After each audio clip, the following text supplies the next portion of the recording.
the fact that we've built a part of the process that really helps the entrepreneur separate the controllable from the uncontrollable and allows us to accept that as it is what creates kind of the meat of the engagement, which is the action we ultimately take to get from where you are today to where you want to be.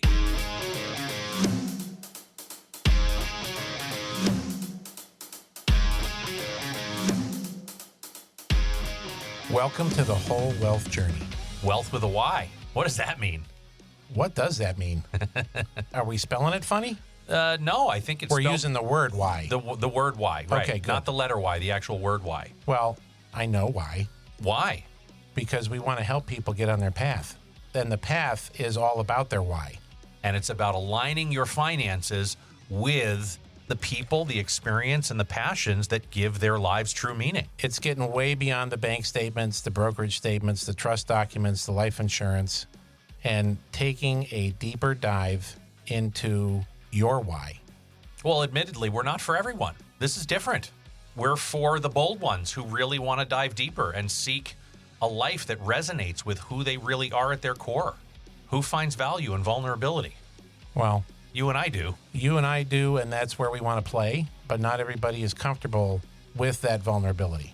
Maybe we should introduce ourselves. What do you think? Oh, that's a good idea. Jim Gebhardt. And I'm Matthew Grishman. We are the co-creators of the podcast, The Whole Wealth Journey. Ready to find your why? Then let's get started and get you one step closer to unlocking your inner wealth and well-being.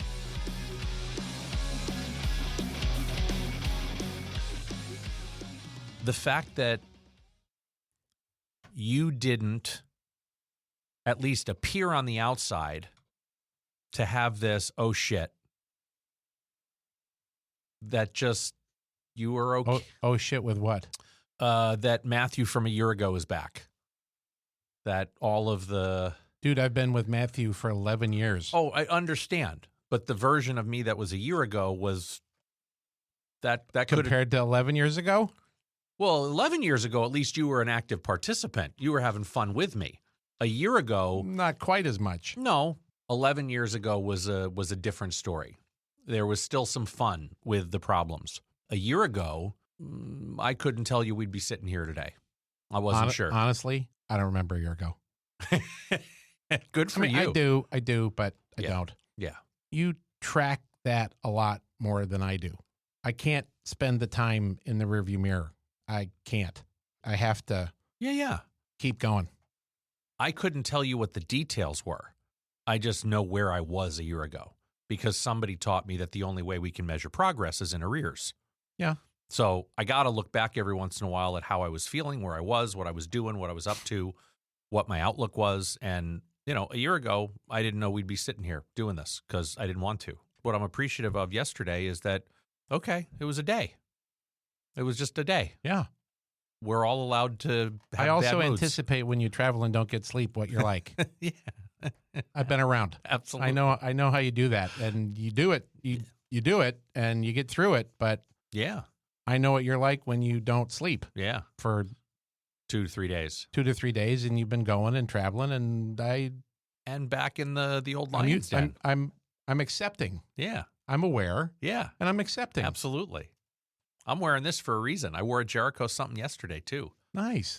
There's all sorts of like dark energy going on right now for me, and I'm just letting it be. Nice. I'm letting it be. Yesterday was a little crabby, and today's a little better. Nice. So still a little crabby.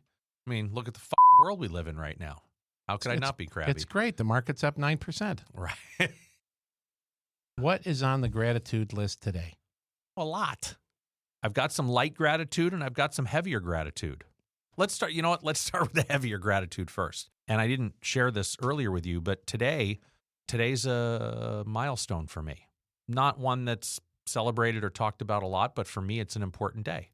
Today is the 3,000th day of being alcohol-free. 3,000th day. Yeah. That app counter, does it prompt you or do you actually look at it? No, I pay attention to it because, this whole life of mine is like one day at a time kind of thing. 3,000 days. So today is awesome. 3,000 days since the day I put down that little dirty vodka martini with a couple of olives in that cool glass. Fantastic. At the West House in Roseville. And Yeah, that was 3,000 days ago. Wow. Yeah.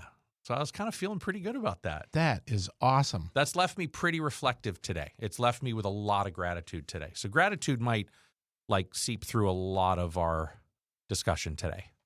Cool. I think the world could use it. Yeah. That's something on the gratitude list. I'm also grateful on my way here. Miles sent me a text message and said, hey, my captain asked me to ask you if today was a good day to buy Apple stock. So my son is on day 4 as a commercial pilot for SkyWest Airlines. So today they're flying Alaska Airlines planes, and they're in Santa Rosa. Did you know Santa Rosa had an airport that flies jets? No. Yeah. No. They do. He had an overnight in Santa Rosa last night. Go figure. So I'm beaming with gratitude that my little boy, who 3,000 days ago was front and center in the carnage that was my life, and here we are 3,000 days later, and that little boy of mine who was 16 back in the day is now a almost 25-year-old young man wearing a uniform with 3 stripes on his shoulders, flying commercial airlines, being responsible for 70 to 80 souls every time they take off and land. That's super gratitude. Absolutely. What do you? I got a couple more, but keep going. No, keep no, going. You got to roll. You got to roll going. What are you grateful for, dude? There's a couple. I mean, the week that we happen to be recording this is the greatest golf tournament in the world. Right. Oh, It's the week of the Masters. Of course, you're wearing the shirt. Of course I am. Yeah. Today's the par 3. And I was reflecting on the drive up that 30 years ago, and I start to feel like grandpa when I say stuff like this now. Man. 30 years ago, 1995, my dad, my brother, and I went to the Masters. And it was an unforgettable experience. I'm good with certain memories, and there's a lot of memories where it's like, somebody says, "Oh, you remember when we did the?" No, I have no idea. But I mean, I can remember so much of the 2 days, but the one day in particular that my dad and I were walking around most of the front 9, then we made our way to the back 9 and Amen Corner, and just what a jaw-dropping piece of property it is, first of all. Oh, yeah. How television just doesn't do it justice in any way. But that, my dad's been gone 2, coming on 3 years here. Yeah. So to reflect back on that memory is pretty special. Oh, yeah. Which was your favorite hole to pick dandelions on? All of them, because you couldn't. Oh, really? And then, in this sports theme, there was a tremendous amount of rain at the Masters on Monday during the practice round. Okay. And so much so that they closed the golf course, closed the property, kicked the patrons out. Oh, wow. Most of the patrons did not have anywhere near a full day of golf in terms of the practice round and walking around. That made that an expensive day, no? And in this day and age where everything feels disposable, from the coaches and the players to even values at a higher senior level of leadership, the Masters Committee made a statement later that day and honored those tickets for next year. Oh, wow. So now you still got to get yourself back to Augusta. But if you had a ticket for this week's practice round on Monday, they are honoring it next year. Huh. And to me, that's the right direction. That feels good. Yeah. That is something I'm grateful for in the context of the sea of chaos that's going on in our world right now. Yeah. Where if it used to be up, it's down. If it used to be left, now it's right. If it was red, it's blue. I mean, it's opposite day. Yeah. Morals, values, everything's just being completely disregarded. Yep. This felt really good to just see something like that. As old school as that might sound, that gave me a little bit of hope. Well, it's leadership. Because It's leadership. I've been pretty dark on this concept of hope. Yeah, sure. Understandable. And I'm a pretty optimistic guy. So that was a nice little nugget to see as I've been reflecting on the Masters this week. And then we just came back from a little Midwest Express last week. And our oldest son, Jack, is getting ready for the college decision, and he's got a couple of good choices. Shut out of California, mind you, but everybody with a 4.1 gets shut out of California schools. Of course. Had a great experience looking at some Midwest schools for him, in addition to seeing a little lacrosse with Grace, who was back there serendipitously, and a little family visit with my niece and her little guys and her husband. So it's always fun to go away. It's always fun to go away. But I can never think of a time when I wasn't grateful to come home. I love where I live. I love the state of California. It's a crazy ass state that's stupidly expensive, but we spent time in Indiana, Ohio, Michigan, and lunch in Kentucky just to kind of tip our toe in the water and say we went to lunch and, spent time in Kentucky. Right. God bless And the bridges of Cincinnati. We saw lots of lovely places. We Yeah. saw lots of sad parts of those communities, but it was the kind of thing where it's like, I can't wait to get home. And I'm super grateful for that because I've kind of built my life around that. Yeah. I've built my life around being where I want to be. And, we might actually get into talking about some of these concepts in the show today. Sure. But I've been super intentional with that for the past 33 years. Yeah. And it's really fun that it still works. I appreciate that you've been intentional with that for 33 years because I have not been as intentional about that. In continuing the gratitude conversation, thank you for sharing about the feelings part. I mean, obviously, I knew about your trip and I knew where you guys went and what you were going for. What I didn't hear you share with me in the pregame before the show was just this feeling of gratitude of always coming home. I have so much gratitude for the fact that you and I get to live in a place where we can get in our car and in a very short amount of time be in a place that people travel from all over the world to come experience because of the quiet and the ability to just think without the human experience. Beauty and the space and all that good stuff. Oh, absolutely. Absolutely. Yeah. Well, so we got some good stuff to dig into today. We do. And with everything that I'm grateful for, about a week ago, I was tired and I slept a little later than normal. Well, by doing that, I wasn't the first one out of bed in my house in the morning. I came out and the television was on because other people were still in the house. And on the television was the news. And it was loud, right? I'm so grateful for quiet in the morning. It's what I crave in the morning. It's why I usually get up so early in the morning. And I felt myself so incredibly triggered by hearing this news. It's like, wait, where my quiet? It's being disrupted. Old me would have reacted much differently than I did last week when that happened. First, I was aware of the fact that getting up early in the morning and hearing the news blaring on the TV was triggering as all hell. Wasn't your cup of tea? No, nor my cup of coffee. I was very, very aware of that. What would normally have happened at that point was I would have been blaming the people in my house for causing this angst in my life and for how pissed off I was right now that the fact that this noise was happening. The news and these people who chose to watch the news were causing this beginning of my day to just suck. And I'm now going to be pissed off for the rest of the day, and I'm going to make your life hell and your life hell. And that's just the way I used to operate. But being aware of the fact that, wait a minute, these are my feelings, right? Nobody causes these to happen. They could trigger it, and that's okay, but they're my feelings that I own. I accepted the fact that, okay, I slept a little later. This is what's going on. Let me do something different about this. And instead of, flipping out and freaking out and demanding people do what I want them to do, I made myself a cup of coffee and I went in the other room and I sat and read a book and had a lovely, peaceful morning. Yeah. Now, to do that required me to pay attention to some things that are very relevant to our show today. Yeah, 100%. That's why I tell this story. There's this concept of awareness that can lead to another concept called acceptance, that can lead to another concept called action, right? I mean, how many times have we felt emotionally triggered about something and we just immediately react? We take action. Ready, fire, aim, right? Yeah. Oops, I really wish I put aim in Right. there first. Right.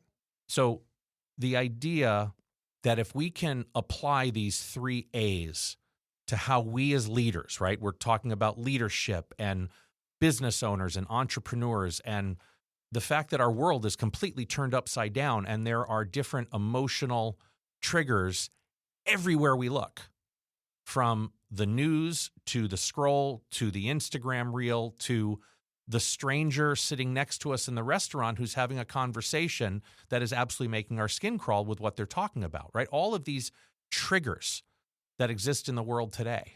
And the idea that we can become aware of what's happening, of these feelings that we're having, of these experiences that we're experiencing, and somehow move into this place of acceptance that they're happening.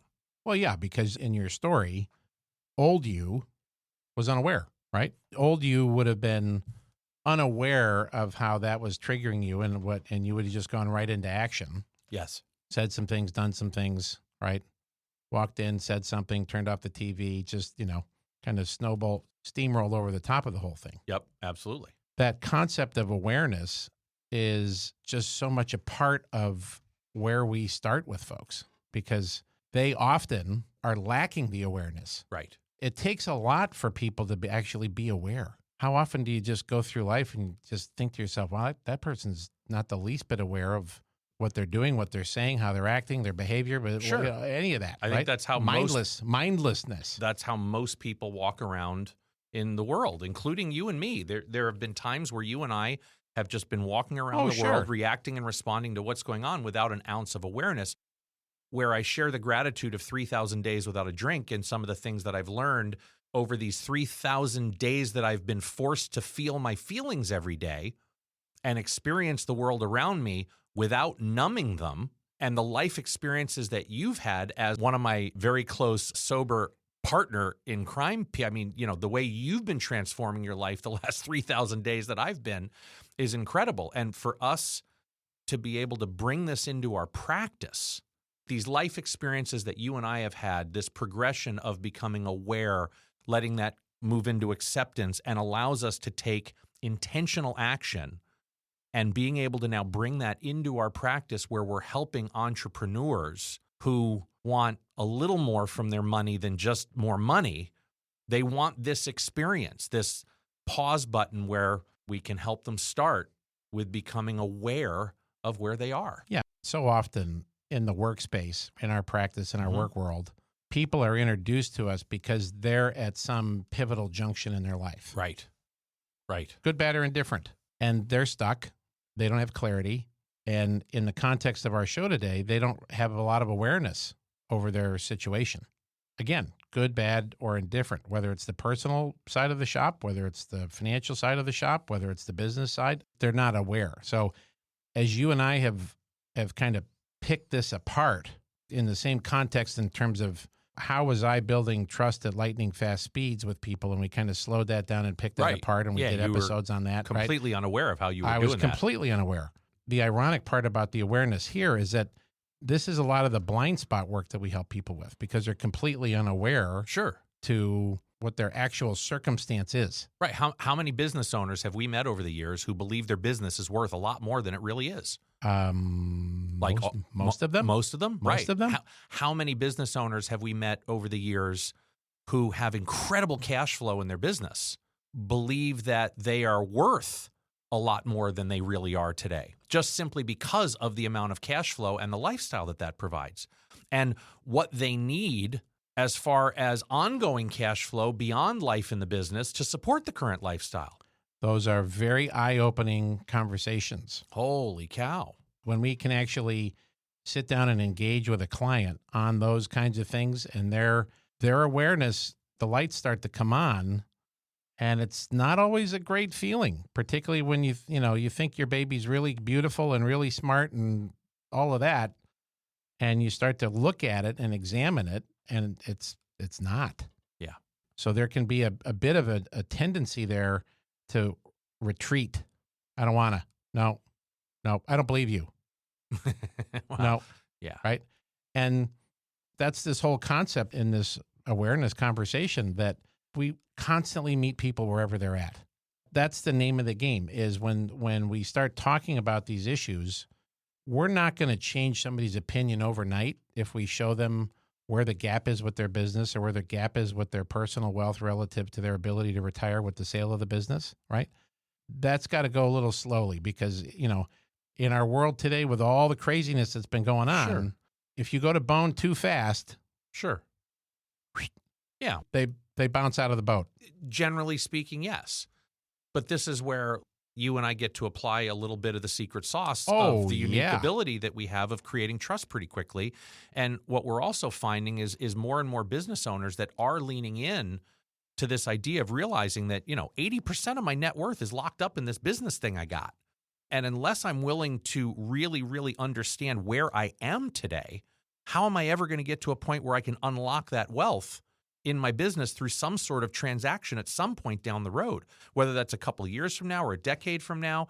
And so it takes courage for that entrepreneur to sit down and become aware truly of where they are, because the only way you can begin to get the anchor off the bottom and get in motion and eventually get the anchor all the way in the boat is to take a snapshot of where you are and be aware of it and be okay with it. Well, not necessarily like it, no, but just accept that this is where I am and this is the truth behind where I am. it takes a lot for a business owner to get there because they actually view their business as the safest asset they have. Sure. Yes. Because they control it. Yeah. They know it.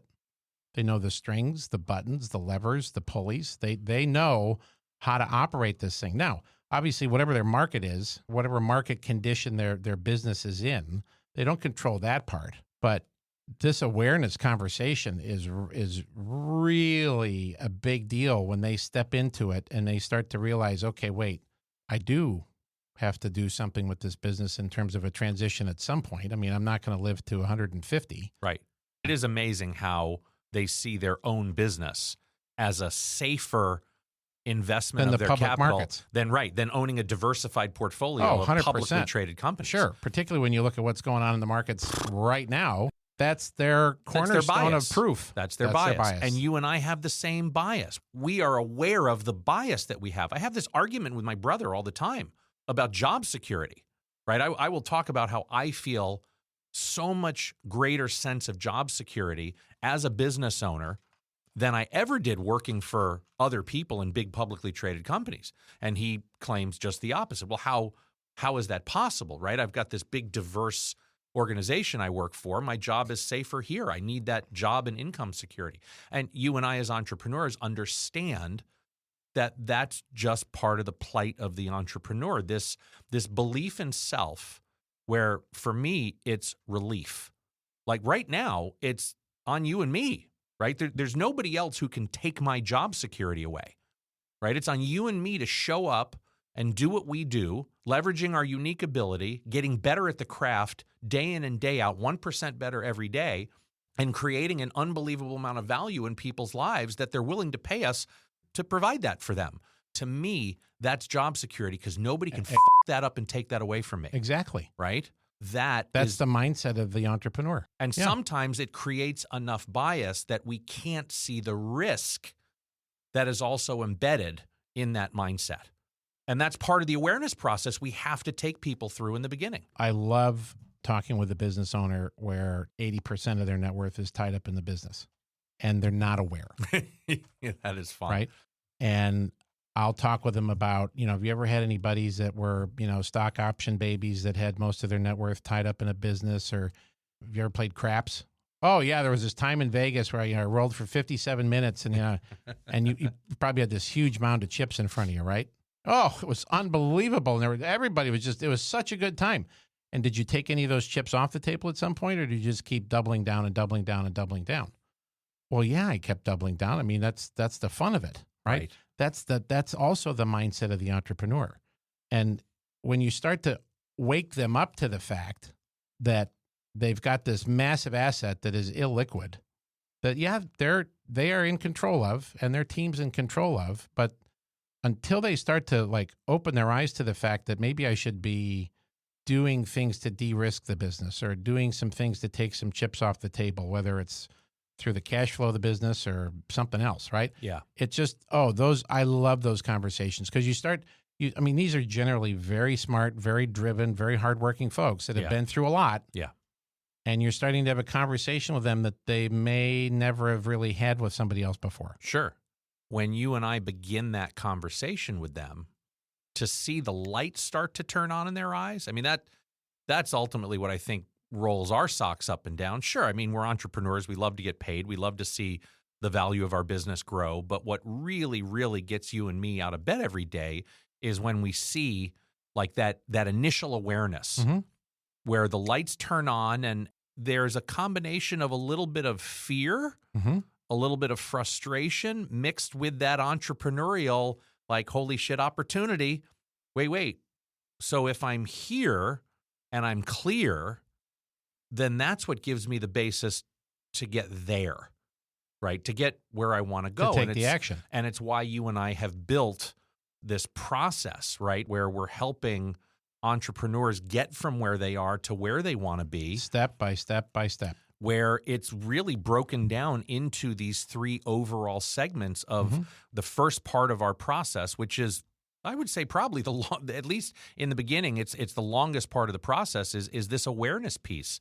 It's this complete uncovering of every aspect of the financial life, the business life, the purpose life, the personal life, and really examining every piece of that so that we can be completely aware of where we are in every aspect of my life. Then we go through some exercises, which are coming. This is all part of the next several episodes, where there's this part of acceptance of being okay with where I'm at and analyzing where I'm at and understanding that there are things that I have control over and things that I don't have control over. And you and I have intentionally created a planning process, both financially and personally, that allows us to build lots of acceptance around the things that we have control over so we can move forward and take action versus all of the BS that we don't have control over, that the media and social media and all is always trying to creep in and give us this illusion that we've got some power over. Sure. Right? So the fact that we've built a part of the process that really helps the entrepreneur separate the controllable from the uncontrollable and allows us to accept that as it is what creates kind of the meat of the engagement, which is the action we ultimately take to get from where you are today to where you want to be. My coach and mentor, Jim Kelly, God bless him. God bless him. Used to talk about this concept that used to irritate the shit out of me because it was so Love heady. him for that. It was so heady. Which one was this one? Slow down to go faster. Oh, good Lord, yes. And I remember at one point, I just reached a point with him in a meeting where I'm like, okay. You throw something at him? What the hell does that mean? What I just don't get it. I'm not enlightened. I'm not aware of what that concept means. You weren't spending enough time in Marin County those days. True. Now I get it. Yeah. And for us, with our process, it's very intentional in terms of this awareness phase, right? This awareness stage. Yeah. On slowing down the life of the entrepreneur, to have the time to have these conversations and to go through some of our assessments and our tools, which, like you said, we'll get into. But that's why, when you spend time with us, we're not billing you by the hour. Right. Because if anybody's billed by the hour, you just... Oh, they don't want to do it. You don't want to talk. No. Well, we had brand new entrepreneur business owner clients that we just started beginning phases of this awareness process yesterday. I know. I was going to talk about that. And both of them, he owns the business. She is an entrepreneur in her own mind, but isn't part of the business. She's kind of going down her own reinvention path. And when I slowed them down with, okay, so we're going to get together one more time together to go through some of this awareness stuff. But then the next thing we're going to do is I'm going to meet with each one of you individually, and we're going to go on a hike. We're not going to meet in an office. We're not going to meet in the house. We're going to go out on the Lake Clementine Trail. And both of them, their faces and their eyes were like, wait, what? Yeah. We're going to slow this thing way slowing down. It down. Oh, right? Way down. And to pick on them for a second, I mean, there's no prescription for how long this takes. Right. To go from the awareness and the awakening to an acceptance and then into action. Right. Acceptance of what you can control so that we can get an action. Some people, this takes a long time to get off of step one. Absolutely. The couple you're referring to yesterday, that was not the case. No. They went in lightning fast speed from, okay, here's where we are. Wow, that's not good. Okay, we accept that. And boom, they're in action. Absolutely. That's obviously very fun. I don't know how normal that is, but what we do see quite a bit is when the entrepreneur starts to awaken to the fact that, maybe I don't have everything quite as buttoned up with my estate plan.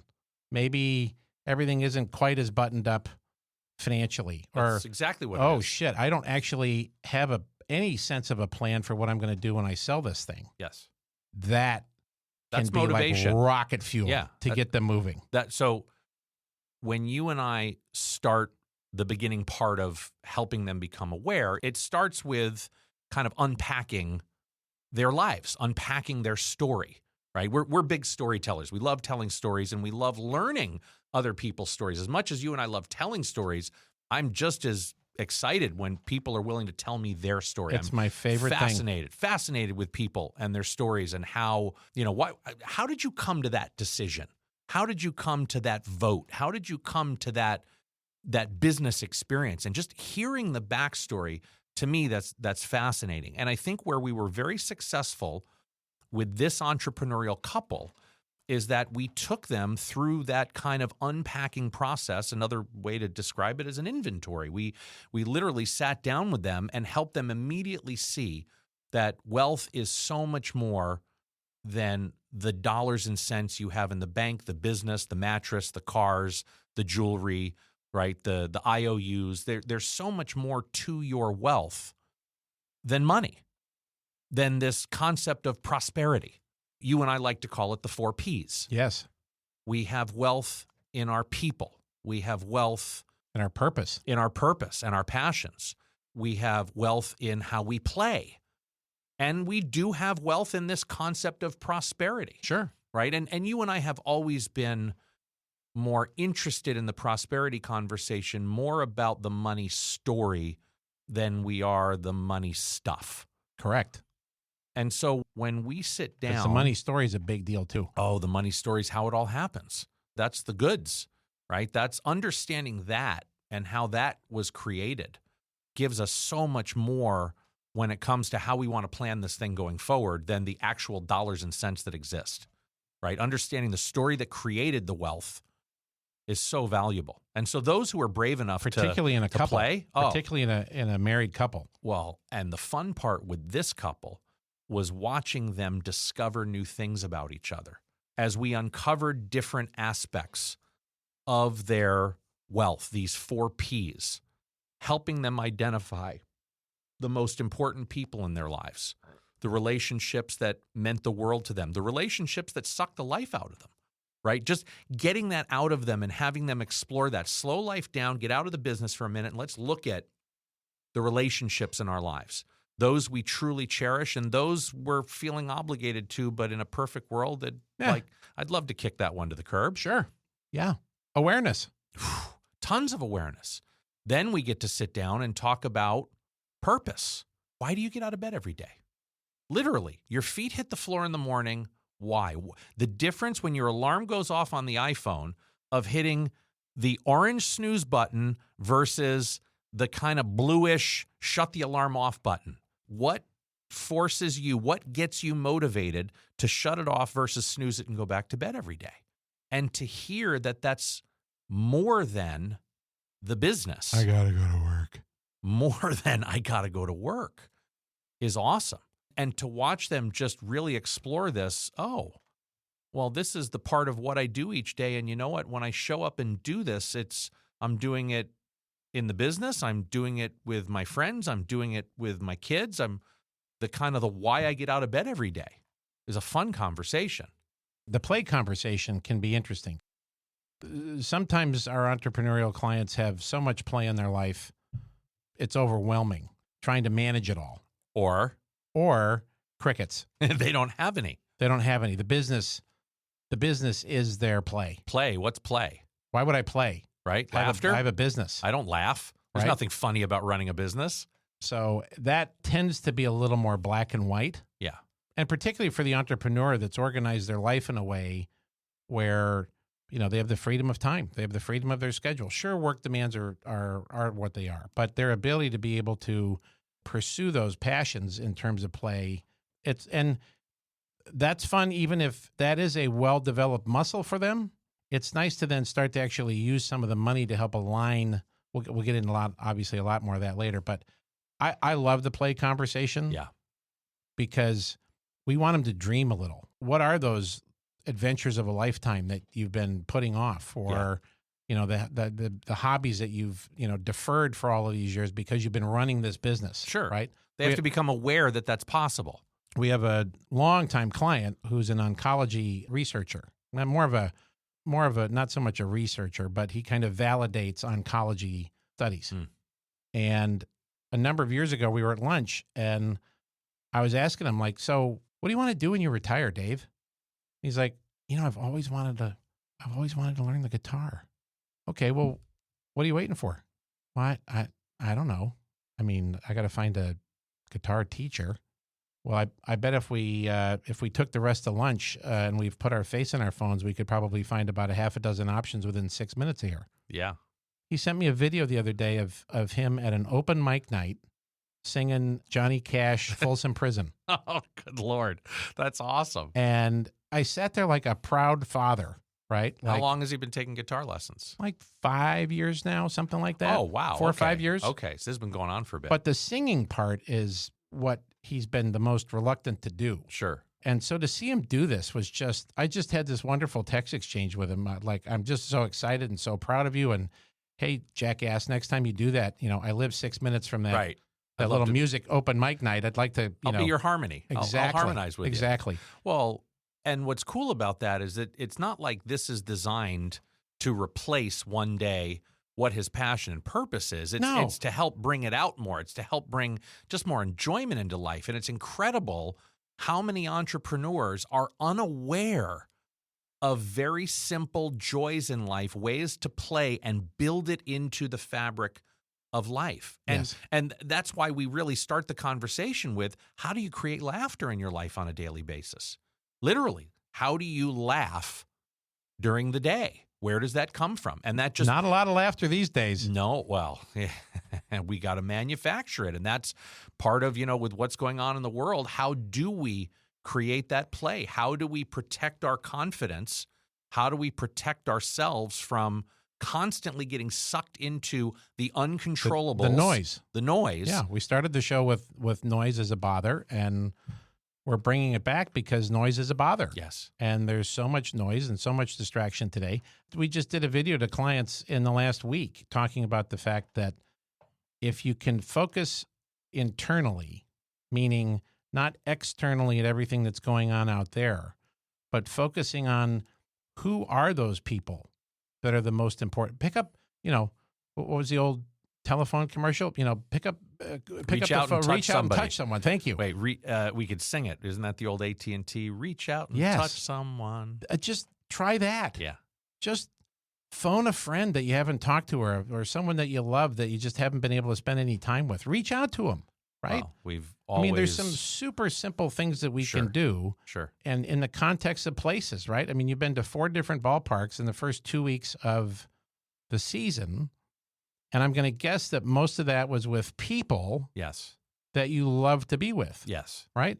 So there's ways you can kind of combine this stuff. And I bet there was a hell of a lot of laughter and a hell of a lot of play in the process. Despite what's going on in the world today, we can very easily distract ourselves and get out of our own heads and our own thoughts and all this distraction by connecting with other people and their hearts, right? That's just, you and I have been fierce believers in that concept as like the number one way to protect our confidence when the world's noise is trying to keep us locked up in thought and not present, is that we can immediately, the action, like for me, it's really hard to shut off the noise in my head. So I have to take an action to do it. I have to get in motion. And the way I get in motion is by connecting with somebody involved in my 4 Ps, my people. Let's go have fun. Let's play. And sometimes a little purpose work comes into that because now all of a sudden I'm listening and I'm connected to what's going on with you. And that just, for me, creates a lot of prosperity. Not always money in the bank prosperity. No. But there's psychic. There's psychic income, right? It fills the fulfillment bucket. Yes. I love to use, as you taught me the phrase a number of years ago from your wholesaler days, windshield time. Yeah. I love my windshield time driving up and driving back from the studio here. It's about 90 minutes, and I'm developing a little bit of a habit of calling whoever comes to mind. And this morning, as I was getting ready and I had a few trades to do and I was kind of rushing to get out to get to the gym in order to get here on time. I was like, ooh, I thought of 3 people. And I got one out of the 3 who's been a client for 25 years. And I had a fascinating conversation with him and learned some stuff about him that I didn't know. So that's how you get out of your head and get into somebody else's heart, is just by connecting with them and spending time with them, even if it's just over the telephone. Absolutely. We've laid out what the 4 cornerstones of somebody's whole wealth is really all about, these 4 Ps. And once we help people become aware of what that is, and it helps us become aware of where they are, right? That's the inventory. Then once we've gathered all of that information and we understand the primary planning objectives that you come to us with, we put together a pretty big, meaty proposal that lays out the scope of all of the work we're going to be doing together over the next 1 to 3 years. It's a pretty significant investment, not just financially, but time and energy. You bet. This is where the meat of the work starts happening. Generally, that comes back with a couple of questions, and then it's signed, and then we get off and going. And this is where the awareness gets deeper. We have a set of tools that we love to pull out of the tool bag that really slows this thing down. Now that we've taken an inventory and we know where we are from a wealth perspective. In terms of the numbers. Correct. Yeah. The numbers, the relationships, the amount of play in my life, how connected I feel to my purpose and my unique ability. Now we're going to start diving a little deeper into the individuals and that third person in the room, that couple, with a whole bunch of cool self-assessments. We're not going to talk about that today. That's next episode stuff. But man, we are just getting started with creating a whole bunch of awareness about where we are and where we want to go. So sit with us again one more time, and we're going to create even more awareness. And we'll go a little deeper. Yeah, we'll go a little deeper. Sounds good. And with that, my friend, that's a wrap. Thanks for joining us today on the Whole Wealth Journey. Whatever your path may look like, our purpose is to make sure that your way forward aligns with your core values and intentions. Are you ready to start planning for a future that's rich in wealth and well-being? Then click like and subscribe and make sure you don't miss a single episode of the Whole Wealth Journey. So if we've struck a nerve with you today, where do people go? You can find us at GebhardtWholeWealth.com. That's GEBHARDT wholewealth.com. And once you get there, make sure you connect with us so you can take the first steps to finding your why. We'll see you next time. Jim Gebhardt is a registered representative of and securities offered through Brokers International Financial Services, LLC, member SIPC. Jim Gebhardt and Matthew Grishman are investment advisor representatives of Gebhardt Group Incorporated, a registered investment advisor. Brokers International Financial Services, LLC, and Gebhardt Group Incorporated are not affiliated. The opinions in this podcast are for informational purposes only and are not intended to provide specific advice or investment recommendations. To determine which investments or financial advice may be appropriate for you, consult a financial advisor prior to investing. Any reference to market performance is based on historical information, and there is no expressed or implied guarantee of future performance. Opinions expressed on this program do not necessarily reflect those of Brokers International Financial Services, LLC. The topics discussed and opinions given are not intended to address the specific needs of any listener. Gebhardt Group Incorporated does not offer legal or tax advice. Listeners are encouraged to discuss their financial needs with the appropriate professional regarding your individual circumstance.